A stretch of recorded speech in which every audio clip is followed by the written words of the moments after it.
What's up, everybody? Today we're going to be reviewing, how about we go with this?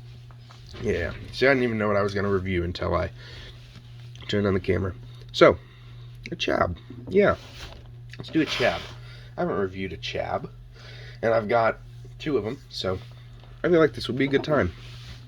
So this is a, unfortunately, latch chab. I would like to get a latchless at some point, but those things are expensive.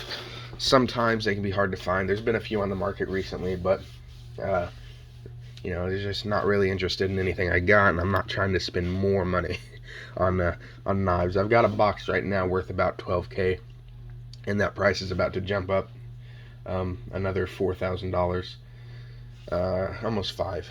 Another almost $5,000 is about to jump up in price. So I'm gonna try and stop from spending more money on these damn things. Excuse me. So this is a BRS product, which a lot of people, including myself, have had a bad time with them. Now I kind of screwed myself over by first getting the replicant, which is, for when you pay $450, almost $500, you should get something with a little bit better tolerances than a replicant. And that was my first Bally.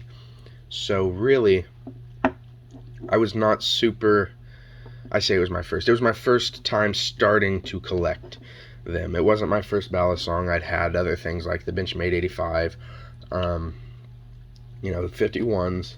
I've had them, Kimuras, but for an introduction to BRS, that was definitely not a good starting point. Now, this is a much better starting point. This is beautiful. This is something I can get behind. Okay, now, work from the handle forward. This is a channel sandwich.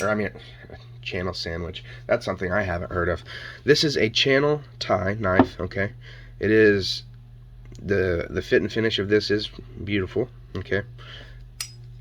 Now, it is on tang pins, so the problem with the tang pins is they like to pinch. They can kind of mushroom, which makes the handle gap shorten. They can, break off, or they can just fall out. So, with that being said, it's not the most ideal type of, spacer system for the handles. However,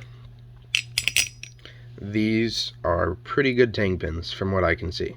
They're not, I've flipped this thing and I've flipped it hard, and there's no mushrooming on it. There's, they're not loose in any way. There's no cracks, which tang pins can also do. They can crack the blade because they're so close to an edge of a hardened steel. So they can crack, but these haven't. These have been very good tang pins. And from what I've heard from everybody else's tang pins and their Alpha Beast chabs are very reliable and consistent. So let's work with the design flow here. So this is the design, and it's definitely one of my favorites. Okay, it's very simple.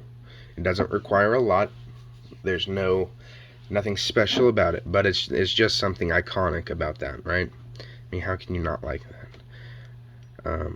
Now, I get that they like their knives to be used. I mean, you've got a user-friendly blade, S35V, or is it M390? Yeah, I think they make them with M390 and S35V, and I don't quote me on the M390. Maybe that's a lie. But the S35VN is true on some models. I believe some models are made with S35, but they are marked, which this one is not. So I can only assume that this is the some type of other steel. Now, with that being said, it holds an edge just fine. I have used it. It's not dulling, so I'm gonna say that it's rather okay. The latch. That's what I was talking about. I wish they would just stop with the latch, okay, or come up with a design like a home knife where it. I think it's the Chimera, where it goes inside the handle. Something along those lines. Because nobody uses the latches on these things, okay? Nobody does. So just having the one hole here is ugly. So if nothing else, put two holes here to at least make it match, because now we're lopsided. Okay. The one thing I do like about the latched chab over the latchless is you can tell that there's an extra step here in just milling the slot, right? The latchless chab, it's just solid titanium. I think it comes in at like 4 or 5.4 ounces with the latchless chab, which is pretty heavy. I mean, that's like hybrid rep territory.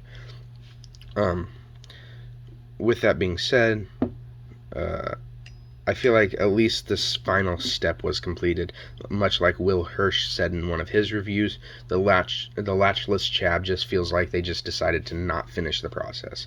I do wish that they did some jimping or some type of texturing along these ends here, as they are very slick. So when you go to do your choker fans, there's nothing for you to grab on here. Okay, the texturing up here, great. The texturing even just right here, because you've got that slot, that's fine. The texturing down here, absolutely zero. There's no texturing whatsoever. So you're relying, just on your fingers holding onto this slick surface to keep it from sliding off, which maybe you're a better flipper than I am, that's very possible. But for me, that's terrifying, trying to hold on to this thing, not drop it on concrete or whatever. You can see the inside channel is very uniform on both sides. You see the tang pin cups are very clean, right? You got this tang pin, which is solid, no movement, no mushrooming, very beautiful. Then we've got this nice blade. Not my favorite design in the world, but it's also iconic, so I'm not going to hate on it. I remember when I first got into Bally's way back when BRS was just starting, and they basically just had the Alpha Beast. I believe it was this blade that was all they had, and I was like, that blade's super ugly. I never want one of those. And I was probably like 11, 10, something like that.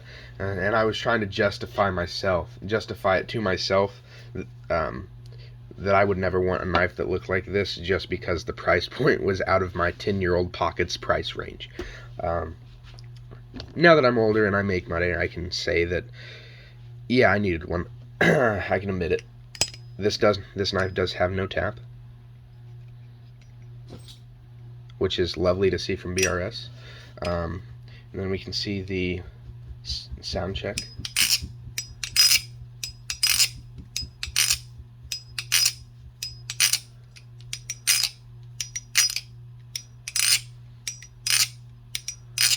Beautiful, absolutely beautiful. We'll do an open close because some people do that.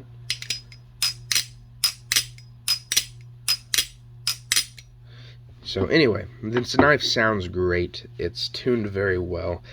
There's just not a lot bad to say about it besides the texturing of the blade here and the latch. But even on the latchless version, I wish they would do something to, kind of fill that gap that they've, well, actually, if you want to be technical, the lack of gap that they've put in the handles to make it a little bit lighter. I mean, you can send it, or you can have like Hammer do the milling, or maybe Frankenforge, he might do that, or somebody, you can have them mill it, but then you're spending extra money to get the knife to your standards and preferences, which I feel like, if you really want them to your standards and preferences, yeah, you kind of need to go ahead and either sell the knife because it's not right for you, or you need to go ahead and pay the money to get it built to your standards and preferences. But I feel like not a lot of people actually like flipping the latchless chab, besides the unique factor that it brings. So with that being said, I feel like they could do something to make it a little bit more desirable. We do have their famous hardware where the screws spin. I know on the reps it's really bad. I haven't really needed to take this knife apart too much, but I haven't noticed it being that big of an issue, so I'll let it pass on this one. I will say, whenever you're doing chaplains on this, right, the grip right here, really eats away at your finger, and not in a acidic standpoint or in a tearing standpoint, but in a slowing the rotation down. So whenever you're doing your chaplains, right, and the knife is spinning around your finger, because it follows through on the sides, it's so deep that it follows through on the sides, it really will dig into your finger, which obviously stops the rotation of the knife a little bit. Now, I don't know, maybe that's poor flipping by me, because you do have a flat surface here, which theoretically, if your finger was perfectly flat, you would never touch those. But at the same time, I'm not perfect and I'm not the best flipper, so therefore it does drag on my finger whenever I go to do chaplains. Besides that, the lack of texturing at the bottoms of the handles here, I love the knife. Other than that, I mean, it's very it is on bushings, of course. Swings excellent. The play is reasonable. It actually has enough play to where you would think it has tap, but it doesn't, which is insane considering the rep. If it had, that much play, would have tap. So overall, I think I got this knife for around the $550, $600 mark. So I paid a pretty high dollar for it, but it's a mint chab, and it's considering the price point that I got my other chab at, which is $400, I can't complain. I can kind of split the cost there and not lose money on it. Overall, I think it's an excellent knife. If you can get your hands on one, I'd definitely recommend it. I haven't tried a latchless chab. I will in the future. It'll happen at some point. But as far as this one goes, I don't really have anything too bad to say about it. Just those two gripes, really. Maybe that there's no sharpening choil here. I always hate when they do that, because I feel like, I don't know, I use my knives, I keep them sharp, and when they don't put a sharpening choil there, it can really screw with that process. Not really, it's just you have to take more precautions to keep your plunge lines from getting hit. Very much so annoying whenever, and I could add a choil, but I don't know that I want to, because that might drop the value. Who knows? Then again, people mod these things all the time, so we'll see. Overall, if you can pick one up for under that $600 price point, definitely try for it. Ideally $500. I mean, go as low as you can go, but if you can get one for around $500, I'd say go for it. You're not going to regret it, and you can sell it and get your money back, or get more money out of it, however you prefer it. But overall, we're going to cut this off, and I'm going to film another one, because I'm having a good day. Alright, I'll talk to y'all later. Bye.